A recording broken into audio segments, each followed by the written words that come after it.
split squat. So what you want to do for these is find a couch or something of similar height, put your back foot up, and you want to go down into a squat position. Now you want to think about not leaning forward, but dropping straight down, because we really want to emphasize the quad on these. So drop straight down, come back up, do 30 repetitions on each side. If that's too easy, if you have your backpack, throw some books in it, put it on, do it with a heavy weighted bag, or you can even hold something like one of your bags and do it that way.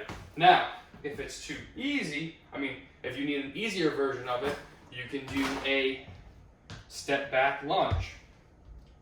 And if that's still too difficult, you can do a regular air squat. And if that's still too difficult, you can do a modified squat to something high, like a couch or a chair. One-legged hip thrust. So what you're going to want to do is find a couch or bed or something of similar height, and get up on your shoulder blades, and you're going to get one leg, put it in the air, and you're going to dip down and press through your heel, squeezing your butt on the way up.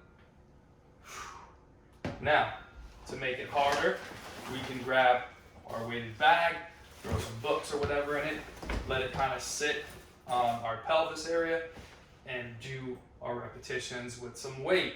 Now, we want to do 30 repetitions on each side. That's probably just going to be tough with body weight alone.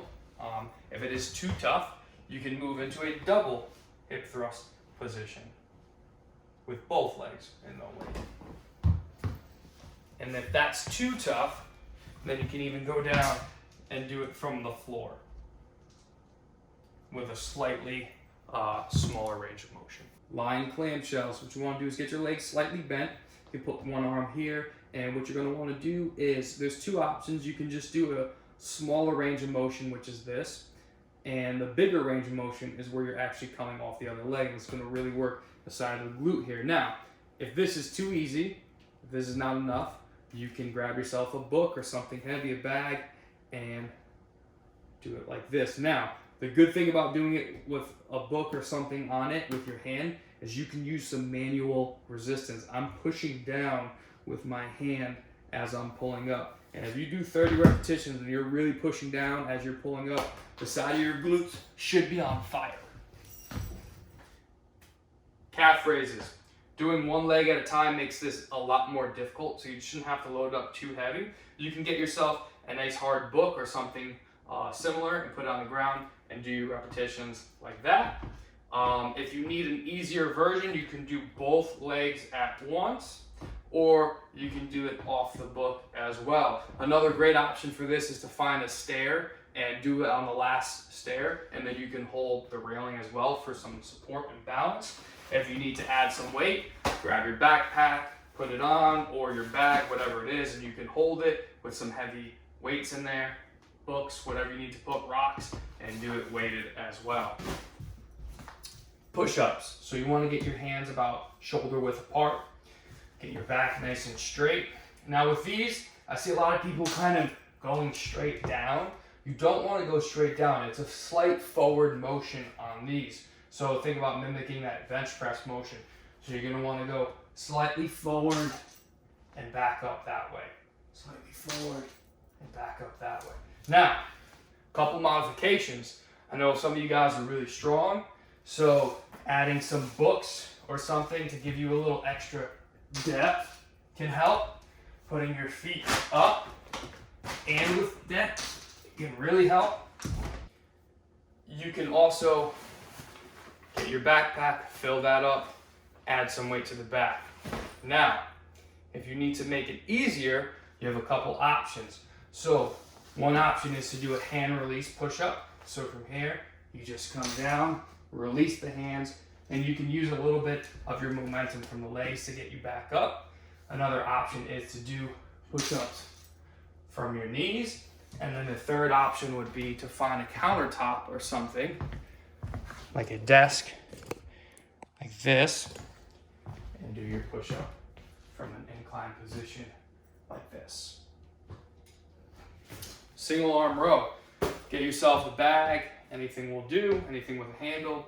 I like to slightly lean on something. You don't have to if you don't have a desk or something like that. You can just do these from a bent over position.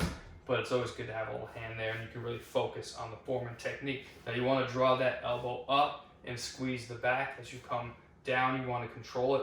Again, the weight's probably not going to be anywhere near what you normally would do at the gym, so I want you to control the weight and do these nice and slow, and try to load the bag or whatever you're using up as much as possible. Switch over, do the other side. Lateral raise. What you want to do is get your bag, load up as much weight as you need, bring it up right to about here. A lot of people tend to go high, or they try to use too much traps. No, it's a side delt movement. So what you want to do is keep it nice and controlled, slight bend in the elbow, bring it right up to about there, and bring it back down. You don't need to load these too heavy. You can use your bag. If you got some heavy books, this is an option as well. You can grab 2 heavy books and do your side raises like that. Even if you have milk cartons, you can do it like this as well. Be creative with these things. Slider pullover. So what you want to do is get yourself a towel, a shirt, something that's going to slide against the floor. You're going to start in a position where you're on the floor with your arms in front of you. Now I want you to think about grabbing that floor and pulling yourself as you pull yourself up. So it looks something like this. And then pull yourself back. And as you do this movement, I really want you to think about pulling the floor and digging in with your hands, and you really should feel that in your lats.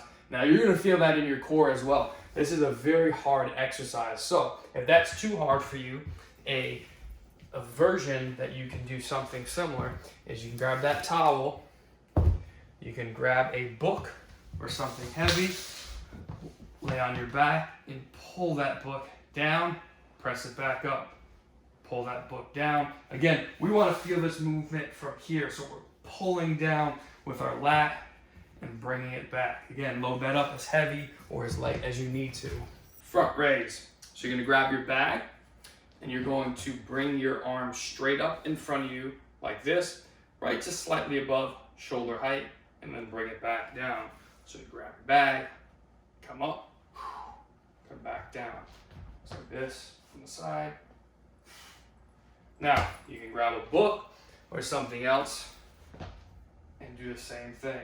Straight up to right here, come back down.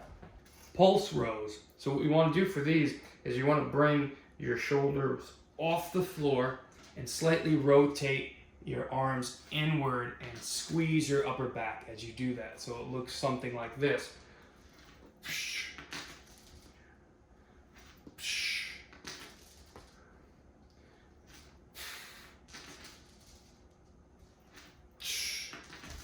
Really focus on the squeeze and the hold on these. Bicep curl. So you want to get your bag or whatever you're using for weight and really curl the weight nice and slow, squeezing at the top and the side. Bring it up, squeeze at the top. Now, you can make this a lot harder by really slowing this movement down. So what you want to do is go nice and slow, and then on the way down, really emphasize bringing it slow on the way down. Now we'll make this a lot tougher without even actually having to add a lot of weight. Tricep overhead extension. You're gonna grab your bag, bring it up overhead, and then bring your arms straight in the air. Now, this could be made harder by just doing one hand at a time, or you can make it easier by doing both hands. So you wanna go straight up, bring that arm down. Again, same thing like with the bicep. If you really want to make this tough, you can really emphasize going up nice and slow, and really emphasize going slow on the way down.